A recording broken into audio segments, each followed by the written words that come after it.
Bonjour à tous. 4 blessés dans un incendie hier à Pomard. Un feu de toiture a nécessité l'intervention des sapeurs-pompiers de Côte d'Or à l'intérieur d'un domaine viticole.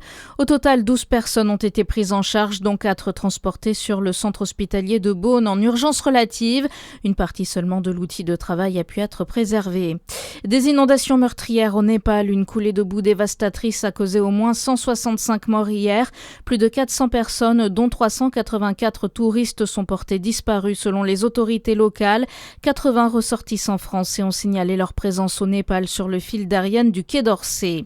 0 enfant à la rue, c'était la promesse du gouvernement il y a 4 ans. Aujourd'hui, un rapport publié par l'UNICEF et la Fédération des acteurs de la solidarité prouve le contraire. Plus de 2300 mineurs dorment à la rue. Pour les associations, cette augmentation est liée au sous-financement chronique de l'hébergement d'urgence.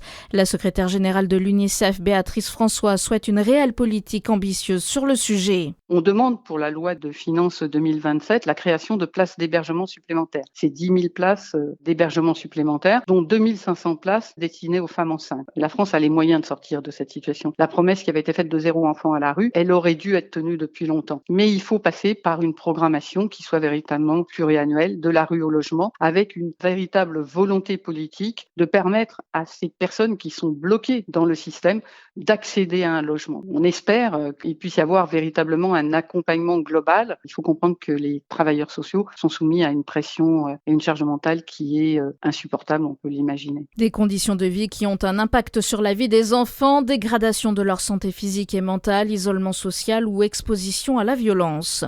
À Lons-le-Saunier, 2 sites à la rentrée pour le conservatoire. L'activité du site va se répartir en 2 points cette année.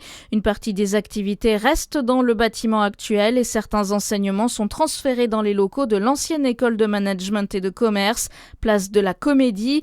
Des réunions d'information seront organisées à la rentrée. Cette nouvelle répartition doit permettre de mieux identifier les besoins en vue de la création d'un futur établissement. Les recours des élections municipales pour Autun et Paray-le-Monial examinés à la rentrée. En Saône-et-Loire, 11 recours avaient été déposés devant la justice. La situation des 2 communes fera l'objet d'audience au tribunal administratif de Dijon mardi 1er septembre. Pour rappel, le candidat RN à la mairie d'Autun, Aurélien Dutremble, soulève une dizaine d'irrégularités potentielles. La société byzantine ABZ Prod recherche des comédiens. Elle a besoin d'acteurs pour un court-métrage prévu du 12 au 15 octobre à Besançon.